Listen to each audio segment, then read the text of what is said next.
네, 안녕하십니까? 저는 글로벌 사이버 대학교 이수경 교수입니다. 만나서 반갑습니다.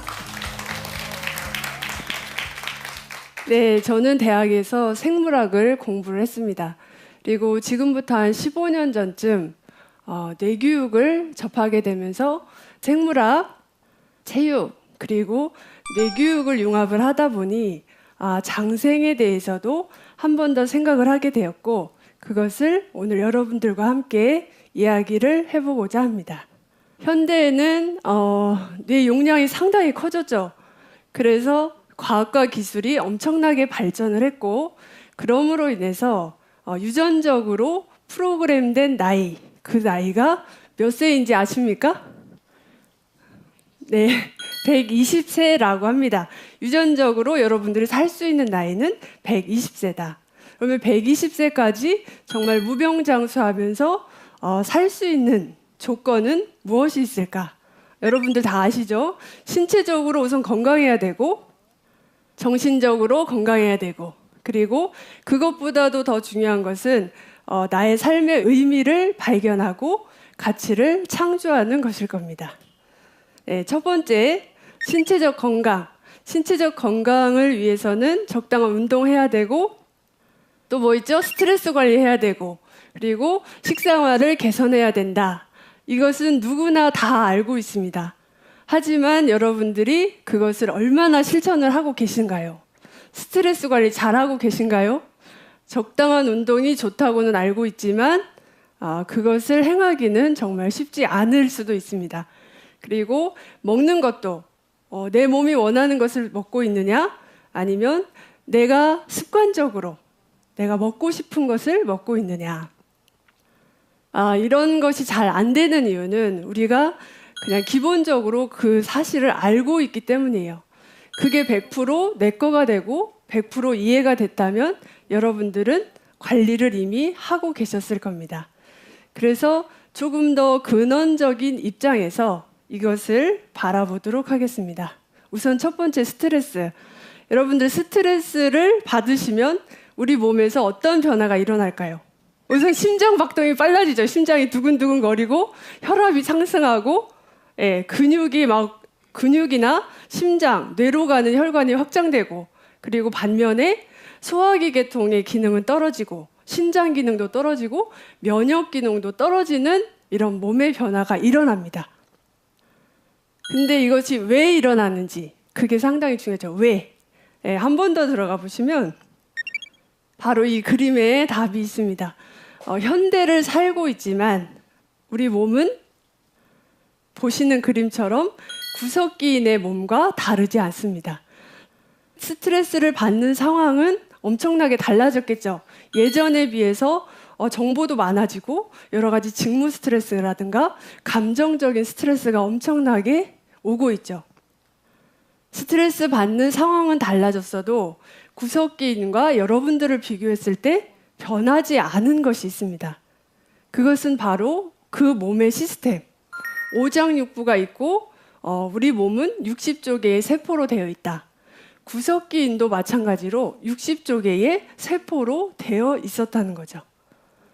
그리고 세포 하나가 어떤 시스템이 변하거나 그렇게 하기 위해서는 최소한 몇백만 년 혹은 1억 년 이상이 걸려야 그 시스템 하나가 바뀐다고 해요. 그래서 구석기인이나 여러분의 몸은 다 시스템상은 같다고 보시면 됩니다. 그래서 우리가 스트레스를 이해할 때도 지금 현대인에게 집중하지 말고 구석기 시대로 한번 가보시는 거예요. 가보실까요? 네, 구석기인의 생활은 주로 채집과 사냥을 주로 했죠. 네, 그러다 보니까 스트레스 상황이 그 옛날에는 뭐 스트레스라는 말도 없었겠지만 내 생존과 직결된 부분, 그 부분이 바로 현대의 스트레스라고 하는 그런 상황과 똑같았을 겁니다. 주로 적을 만났을 때 더 잘 싸워야 되고 더 잘 도망가서 나의 목숨을, 생존을 유지해야 되는 시스템. 이게 바로 현대인들이 과학이 발전하면서 그것이 스트레스 상황이다라고 정의를 내린 거고, 그래서 스트레스 상황이 되면 교감신경이 발달하면서 싸우거나 도망가기에 가장 적합한 내 몸으로 바뀐다는 거죠. 그래서 운동량을 증가시키기 위해서 심장 발동 빨라지고, 그리고 사고 판단을 빨리빨리 해야 되기 때문에 뇌로 혈액 공급이 많아지고 근육으로 혈액 공급이 많아지고, 반면에 지금 당장 내 목숨이 급한데 소화기능은 넌 잠시 내려놔도 돼. 그리고 이제 화장실을 가고 싶다가도, 그렇죠, 오줌이 마렵다가도 오줌이 쏙 들어가는 상황으로밖에 될 수가 없습니다. 근데 중요한 건 그렇게 해서 구석기 시대인들은 싸움이나 도망으로 그 상태가 벗어나면 다시 평정심을 찾고 내 몸은 항상성을 유지를 하게 됩니다. 근데 현대인들은 그렇게 할 수가 없죠. 지금 상사에게 스트레스를 막 받고 있는데 따귀를 뗀다거나 아니면 컴백홈 하면서 집으로 돌아갈 수는 없는 상황입니다. 하지만 내 몸이 그렇게 활성화된 교감신경을 어느 정도는 내가 정화시켜주고 풀어줘야 된다는 거죠. 그래서 가장 좋은 방법이 운동이에요, 운동. 하루에 30분씩 운동을 하면 스트레스도 많이 정화가 될 뿐더러 스트레스를 이겨내는 힘이 엄청나게 강해집니다. 네. 하지만 시간이 없는 관계로 운동을 할 수 없다 할 경우에는 진짜 1시간에 1분 정도라도 운동하는 습관을 여러분들이 들이셨으면 좋겠습니다. 그리고 두 번째, 지금 당장 상사에게 스트레스를 받고 있는데 저 운동하러 가야 됩니다 하고 운동을 할 수는 없지 않습니까? 그래서 이제 여러분들이 뇌가 똑똑해지면서 이런 것들이 다 정리가 되는 거예요. 스트레스를 받으면 교감신경이 활성화돼서 그런 몸의 반응이 일어나구나. 그러면 교감신경을 잠재워주고 부교감신경을 활성화해줄 수 있는 방법을 찾으면 되겠다 해서 어떤 방법이냐? 어떤 방법이에요? 네, 명상, 호흡법. 그래서 내가 지금 스트레스를 받고 있을 때 깊은 호흡과 함께 잠시 자기 자신을 바라보는 30초만 그렇게 해도 어느 정도 부교감신경이 활성화되면서 그 상황을 넘길 수가 있습니다. 그리고 세 번째, 정보 처리. 예. 나의 뇌에는 그 정보가 엄청 크게 작용을 하기 때문에 그것이 스트레스 상황으로 오는 거죠. 만약에 스트레스를 받는 상황에 아버지가 돌아가셨다는 전화를 받았다면 나에게 주는 스트레스는 더 이상 스트레스일까요? 그래서 여러분들이 그 정보를 더 큰 상황을 떠올리셔도 되고 하면서 그 정보의 힘을 점점 사라지게 스스로 만드실 수만 있다면 스트레스 상황을 얼마든지 벗어날 수 있습니다. 그래서 운동 반드시 하셔야 되고 호흡과 명상으로 여러분의 스트레스 관리를 잘 해서 신체적인 건강을 회복하시기 바랍니다. 누구나 잠재적으로 스트레스는 받습니다. 하지만 그것을 얼마나 내가 성공적으로 대처하느냐, 그렇지 못하느냐에 따라서 나타나는 생물학적 징후는 달라지고 여러분들은 건강하게 살 수 있으냐, 행복하게 살 수 있느냐, 그렇지 못하느냐 이렇게 될 것입니다. 스트레스 관리 잘 하십시오. 네, 두 번째, 신체적으로 건강하기 위해서는 식생활을 개선해야 된다라고 이야기를 하는데 그림을 보시다시피 현대인들만의 특징, 비만이라고 볼 수 있겠죠. 구석기 시대에는 비만인 사람이 거의 없었다고 그래요. 하루에 수에서 수십 마일을 채집이나 사냥을 위해서 걸어야 됐고, 그러다 보니까 모니터에 있는 것처럼 근육질의 멋진 사람이 될 수 있었겠죠. 현대인들은 그런 구석기인에 비하면 신체적인 활동을 20에서 30%밖에 못한다고 그래요. 반면에 먹을 것은 얼마든지 지천에 깔려 있죠. 돈만 있으면 내가 그것을 구할 수 있는 시대가 됐습니다. 그러면 식생활 개선했을 때도 여러분들이 어떤 기준점으로 봐야 되느냐? 이 음식이 구석기 시대에 있었을까 없었을까? 설탕이 구석기 시대에 있었을까요 없었을까요? 예, 그런 식으로 가공식품, 지금의 가공식품이 그 옛날에는 있었을까 없었을까? 그렇게 기준점을 바꿔보시라는 거예요. 여러분의 몸은 구석기인과 같다. 뇌는 용량이 상당히 커졌지만 몸은 그렇지 않다. 이것을 한 번 더 인지를 하시기 바랍니다. 두 번째, 정말 이것은 중요한데 여러분들 몸을 한번 보세요. 몸을 한번 보시고 만져도 보시고. 네, 여러분들 몸이 말랑말랑한 무슨 고체 덩어리 같지 않으세요? 이 그림은 반짝반짝 빛나는 게 세포예요. 여기서는 이제 적혈구 세포인데 적혈구 세포뿐만 아니라 여러분들이 가지고 있는 60조 개의 모든 세포는 이렇게 반짝반짝 빛이 납니다. 현미경으로 바라보면 정말 눈부실 정도로 예뻐요.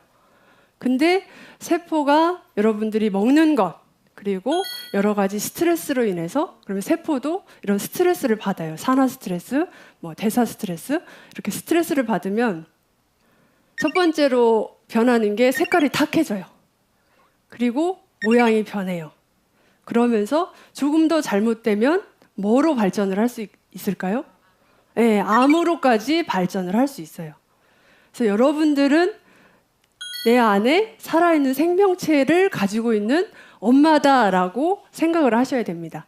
어머님들이 보통 임신을 했을 때 내 안에 생명체가 느껴지죠? 그러니까 엄청 조심하잖아요. 먹는 것도 조심하고 내가 먹고 싶은 걸 먹는 게 아니라 내 세포가 원하는 걸 먹여주고 내 세포가 필요한 걸 해주는 그런 진정한 여러분 몸의 어머니로 그와 같은 마음으로 몸을 관리하셨으면 좋겠습니다. 그래서 신체적인 건강 한번 봤고 이번에는 정신적인 건강. 하루에도 12번도 더 변하는 내 마음. 슬펐다가 기뻤다가 외로웠다가 화가 났다가 미워했다가 이렇게 하루에도 12번도 더 변하는 나의 마음을 여러분들은 어떻게 다스리고 계십니까?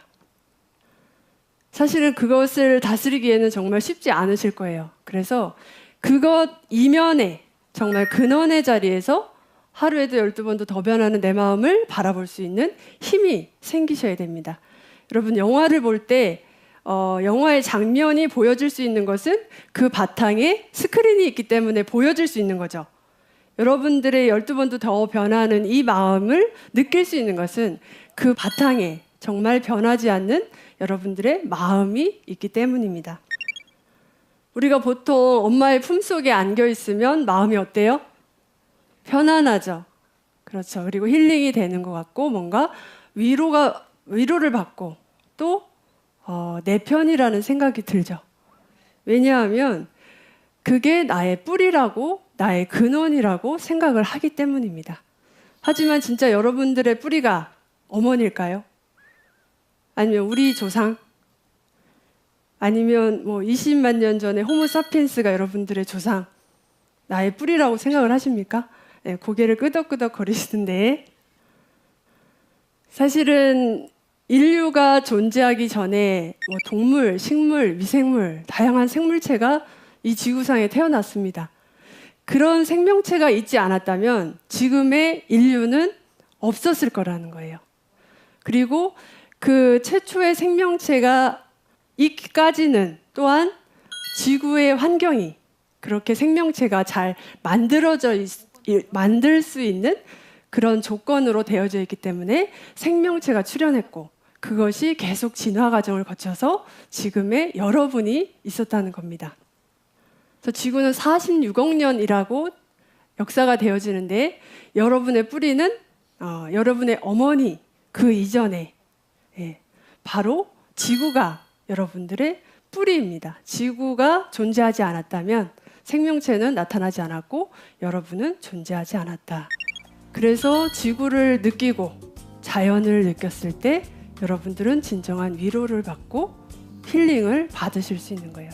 그래서 나의 근원이 지구인이고 우리 모두는 다 같은 지구인이고 식물이든 동물이든 나와 모양은 다르지만 같은 생명체임을 알 때 그때 근원의 자리에 있는 여러분들이 그 감을 익히실 것이고 그래서 여러분들 지구를 항상 나의 조상은 지구라는 것을 명심하시고 그 초점을 한번 바꿔보시면서 마음 다스림을 한번 해보시기 바랍니다. 세 번째, 삶의 의미를 발견하는 것이 중요하다고 했죠. 46억 년의 지구 역사는 우리 뇌 속에 이미 다 있습니다. 그래서 생명이 존재하는 것을 46억 년의 생명이 면면이 흘러오는 그 사건 속에 인생이란 그 생명이 나의 육체에 잠시 머물러 있는 시기다. 사람이 죽을 때는 다 깨닫는다고 하죠. 내가 이렇게 살려고 태어난 게 아닌데 서로 사랑하고 감사하고 서로 보듬어주고 홍익하고 살 걸 이렇게 후회를 한다고 합니다. 하지만 그때는 이미 늦죠. 그래서 여러분 인생을 한 번 더 돌아보시고 진정한 삶의 의미를 발견하고 여러분의 아름다운 마음의 꽃을 피우는 같이 창조하는 삶을 사셔서 120세까지 장생하셨으면 좋겠습니다. 뇌교육은 제가 생각하기에는 근원에서 바라보고 근원으로 돌아가는 것이다. 그래서 어떤 현상이나 상황이 주어졌을 때 거기에 너무 스트레스 받지 마시고 한 번 더 근원의 자리에서 바라보는 뇌교육을 통해서 성장하시고 행복하게 사시길 바라겠습니다. 감사합니다.